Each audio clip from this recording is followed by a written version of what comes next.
आप सबको जय मसीह की Bible stories Hindi YouTube channel पर आप सबका स्वागत है। आज मैं आपको एलीशा और शुनेम वासी धनी स्त्री की घटना के बारे में बताने वाली हूँ, जिसका वर्णन आपको राजाओं की दूसरी पुस्तक और उसके 4 अध्याय के 8 वचन से 37 वचन तक देखने को मिल जाएगा। इससे पहले प्रियो कि हम वीडियो को शुरू करें, आप हमारे Bible stories Hindi YouTube channel को सब्सक्राइब करना और बेल आइकन को दबाना ना भूलिएगा। तो आइए प्रियो, हम वीडियो को शुरू करते हैं। यह उस समय की बात है जब एलीशा एलिय्याह नबी की आत्मा के 2 गुने भाग को पाकर बड़ी सामर्थ्य के कार्य करता था। तब एक दिन एलीशा शुनेम नामक स्थान में गया। वहां एक धनी स्त्री रहती थी, जिसने एलीशा से विनती की कि वह उसके घर भोजन करे। अतः जब जब एलीशा शुनेम से होकर कहीं जाता था तो उस धनी स्त्री के यहाँ रोटी खाने उतरा करता था। तब एक दिन उस स्त्री ने अपने पति से कहा कि सुन, यह जो बार बार हमारे यहाँ से होकर जाया करता है, वह मुझे परमेश्वर का कोई भक्त जान पड़ता है। तो क्यों ना हम अपने घर की छत पर एक छोटी उपरौठी कोठरी बनाएं और उसमें उसके लिए एक खाट, एक मेज, एक कुर्सी और एक दीवट रखें, ताकि जब जब वह हमारे यहाँ आए तब तब उसी में ठहरा करे। तब उस स्त्री ने एलीशा के लिए उपरौठी कोठरी का निर्माण कराया, और जब जब एलीशा शुनेम आता था तो वह उस धनी स्त्री के बनाए हुए कमरे में ही रुका करता था। प्रियो, यहाँ हम उस धनी स्त्री की निस्वार्थ सेवा को देखते हैं। बाइबल हमें बताती है कि वह एक कुलीन अर्थात धनी परिवार से संबंध रखती थी, लेकिन उसे अपने अमीर या धनी होने का कोई घमंड नहीं था।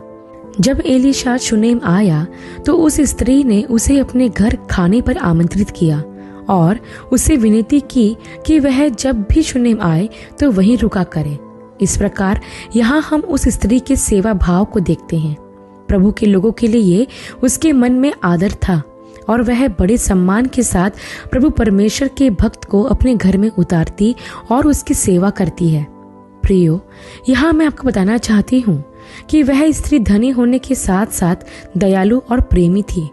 परमेश्वर के प्रति उसकी भक्ति और वचन के प्रति उसका आदर उसके अतिथि सत्कार में दिखाई पड़ता है, क्योंकि उसने अपना घर जरूरतमंद लोगों के लिए खोल दिया।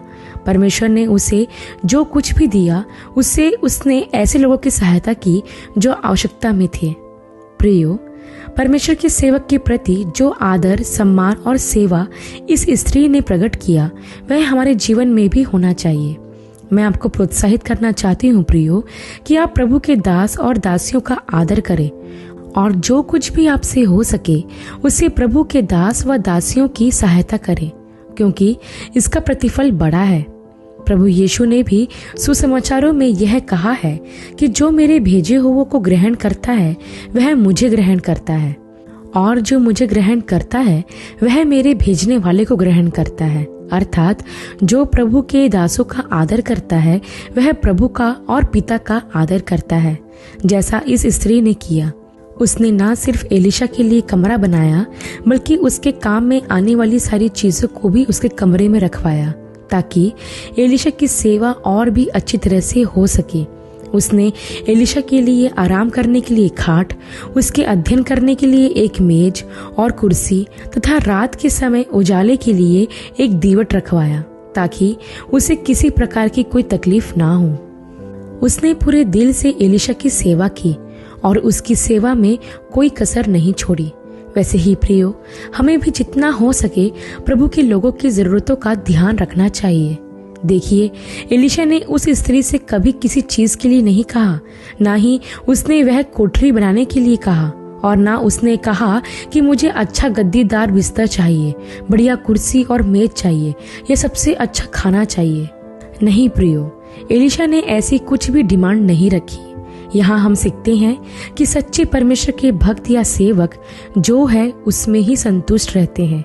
वह कभी मुंह खोलकर लोगों के सामने अपनी डिमांड नहीं रखते, क्योंकि वह जानते हैं कि उनकी जरूरतों का ख्याल रखने वाला वह परमेश्वर है जिसकी वह सेवा करते हैं।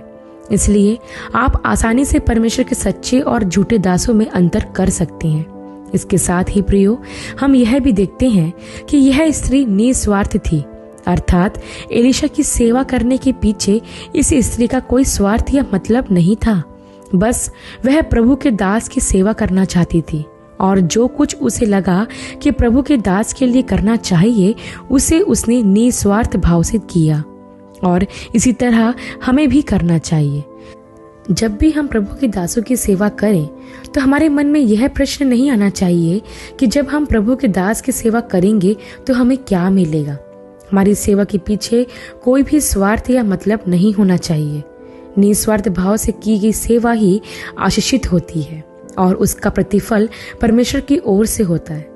जैसा हम इस घटना में भी देखते हैं प्रियो, कि जब भी एलिशा शुनेम आता था तो वह उस धनी स्त्री की तैयार की हुई कोठरी में ही रुकता था और वहीं खाना खाता था।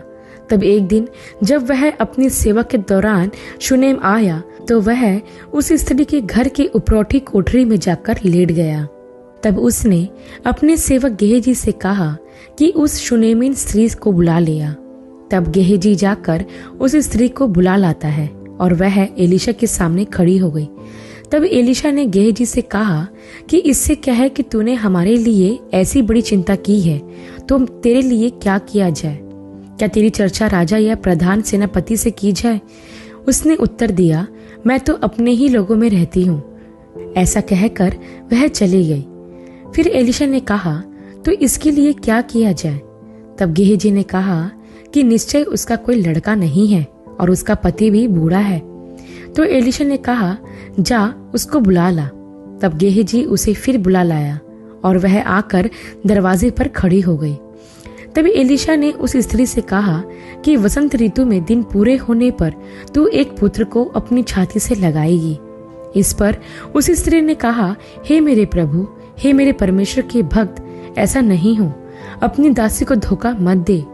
तब एलिशा के कहे अनुसार उस स्त्री को गर्भ रहा और वसंत ऋतु का जो समय एलिशा ने कहा था उसी समय पर जब दिन पूरे हुए तो उस स्त्री को एक पुत्र उत्पन्न हुआ। कितनी अद्भुत बात हम इस घटना में देखते हैं प्रियो। जैसा कि मैंने आपसे कहा था कि हमारी निस्वार्थ भाव से की गई सेवा का प्रतिफल यहोवा परमेश्वर देता है, तो यहाँ वह प्रतिफल उस शुनेमिन स्त्री को मिला। क्योंकि जब एलिशा ने देखा कि इस स्त्री ने हमारे लिए इतना कुछ किया है तो एलिशा को लगा कि हमें भी उसके लिए कुछ करना चाहिए और इसलिए वह अपने सेवक गेहजी को बुलवाकर पूछता है कि इस स्त्री की क्या जरूरत है। प्रभु का दास होने के नाते एलिशा ने भी उसकी चिंता की और यह जानने का प्रयास किया कि उसके जीवन में किस बात की घटी है। हम देखते हैं प्रियो कि उस स्त्री की कोई संतान नहीं थी, लेकिन वह फिर भी खुश थी। उसके पास सब कुछ था लेकिन कोई संतान नहीं थी, लेकिन फिर भी उसने एलिशा से नहीं कहा कि मेरे पास कोई संतान नहीं है, मुझे ऐसा आशीर्वाद दे कि मुझसे संतान हो। नहीं प्रियो, क्योंकि जो भी उसने एलिशा के लिए किया उसमें स्वार्थ नहीं, प्रेम था। उसे एलिशा से कुछ नहीं चाहिए था, वह तो एलिशा की सेवा करने से ही बहुत खुश थी। लेकिन कहते हैं ना कि जो दूसरों की चिंता करता है उनकी चिंता परमेश्वर करता है, और ऐसा ही इस स्त्री के साथ हुआ। इसने एलिशा की चिंता की और परमेश्वर ने एलिशा के मन में काम किया कि वह भी उस स्त्री के लिए कुछ करे। और हम देखते हैं प्रियो, उसके जीवन में संतान की जो कमी थी वह पूरी हुई। परमेश्वर की ओर से एलिशा के कहे हुए वचन के अनुसार उस स्त्री ने एक पुत्र को जन्म दिया। यहाँ हम ध्यान दें कि जो भी उस स्त्री ने एलिशा के लिए किया था उसके लिए एलिशा उस स्त्री का शुक्रगुजार था और उसने अपनी शुक्रगुजारी धन्यवाद के शब्द के साथ समाप्त नहीं की। वह उस स्त्री के लिए कुछ ऐसा करना चाहता था जिससे वह प्रसन्न हो जाए।